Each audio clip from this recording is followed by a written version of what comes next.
But what I can't do is I can't guarantee that we're going to be able to get rid of inflation, but I do think we can. We've already brought down the price of gasoline about $1.20 a gallon across the board. Well, that was President Biden with more of the same. He was at the White House communicating on inflation. He went on the attack on oil companies again for blaming them for higher oil and gasoline prices. He claimed that they have done a real disservice to the country. Just a few days after him saying, why aren't you drilling? Joining me right now is Tennessee Congressman and member of the House Appropriations Committee, Chuck Fleischmann. Congressman, your reaction? Well, good morning, Maria. What a shame. At a time when America needs leadership, Joe Biden gets before the American people and doubles down on zero. His failed policies, he's embracing his arrogance, he's reciting. Absolutely shocking. I believe in America. I believe in the great free enterprise system. I believe in moving our country forward. We heard none of that yesterday from Joe Biden. Very sad. But, Maria, we are going to have the House of Representatives. It's going to be a slim margin. And we are going to start to lead with good Republican conservative ideas. Can you still do that with a slimmer majority than anybody expected? It's going to be more difficult, but the answer is yes. Let's look at the last 2 years. Sadly, Nancy Pelosi was able to push an agenda with a very small Democratic majority. That hurt this country, but they were disciplined. They were wrong, but they got things done and passed. We're going to have to sit down as a family, and we will next week, I can promise you, come together and make sure that we stop the radical Biden-Harris agenda and just get back to good common sense economic policies that move our country forward. Yeah, so the answer is yes. And Congressman, congrats to you. You won your re-election bid over Democrat Meg Gorman, winning nearly 70% of the vote. Governor Bill Lee also cruising to victory. State Republicans held on to the majority inside Tennessee's General Assembly. Here's Todd Pyro. Go ahead, Todd. So that's great for your state. But if Republicans are looking at a benchmark state, obviously all eyes are on Florida, to a lesser degree the Georgia governor's race. What lessons can you take away specifically from Florida as to how to push conservatism into the mainstream and to get an entire majority of a state to buy in like they did in Florida? It's a great question. First of all, conservatism works. If you have good conservative economic principles, the country, the state will do better. On the social side, the same way. We're looking to leadership. Florida's got great leadership. Tennessee has great leadership. Where we see fundamental conservative policies in place, these states, these red states, are doing very well. In these broken blue states, residents are fleeing, they're losing their power, but they sadly are doubling down. So as Republicans, we need to go out in the schools and the community centers. We need to make sure that our younger voters understand the basic principles that they've not been taught in school about fundamentals of free enterprise system and moving away from the crazy ideals of socialism that they've been taught time and time again. So bottom line, we need to stand up, we need to teach, we need to preach, we need to get it right, but we will get it done within the next 2 years, and then we have got to get a Republican president in the White House.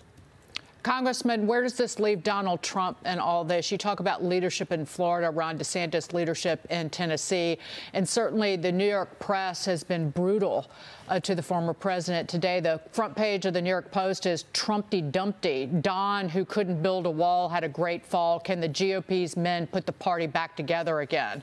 The headline from the editorial board in the Wall Street Journal, Trump is the Republican Party's biggest loser. Dan Henninger and Karl Rove are also columns about Donald Trump. What say you? I would say the Republican Party is growing and is better than ever. We are more diverse. We have grown in the Latino community. We've grown in the African-American community, the Asian community. We're electing more women.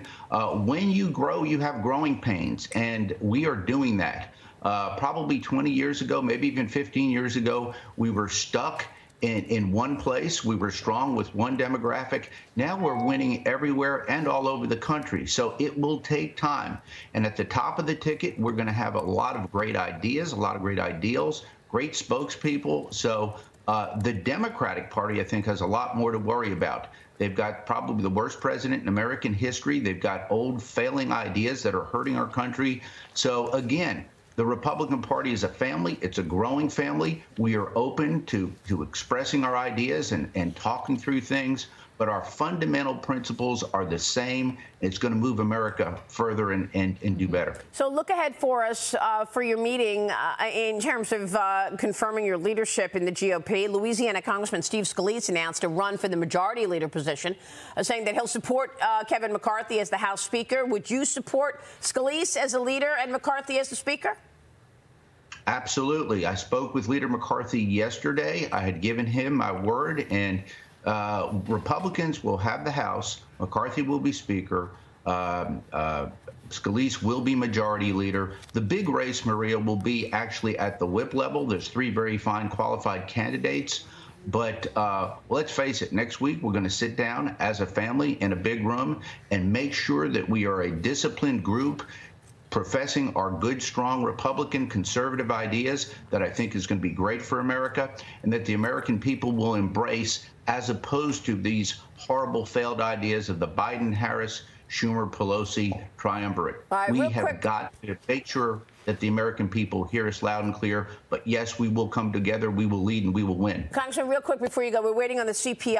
I know on the Appropriations Committee, you know that all of the money from the COVID-19 relief package has not been appropriated. How would you say inflation is today? Has it peaked, given all that money hasn't gone out? No, it hasn't peaked. And Joe Biden knows this. The Democrats know this. And this is, once again, they failed economics 101. All of the fundamentals that could have been put in place to curtail inflation have not been doing it. They came late to the table, and now they just don't know what to do. But unfortunately, Maria, there's going to be latent inflation, I think, in the healthcare sector and other sectors, government contracting, where contractors are literally stuck on old contracts. These new contracts are going to reflect a lot of this inflation. So we need to come together as Americans, sit down. I hope Joe Biden joins us at the table. As of yesterday, I don't think he's there yet. Yeah. So let's move our country forward, get back to common sense economically, and we're going to win. Congressman, thank you, sir. We will be watching all of that. Chuck Fleischmann joining us. Thank you. Quick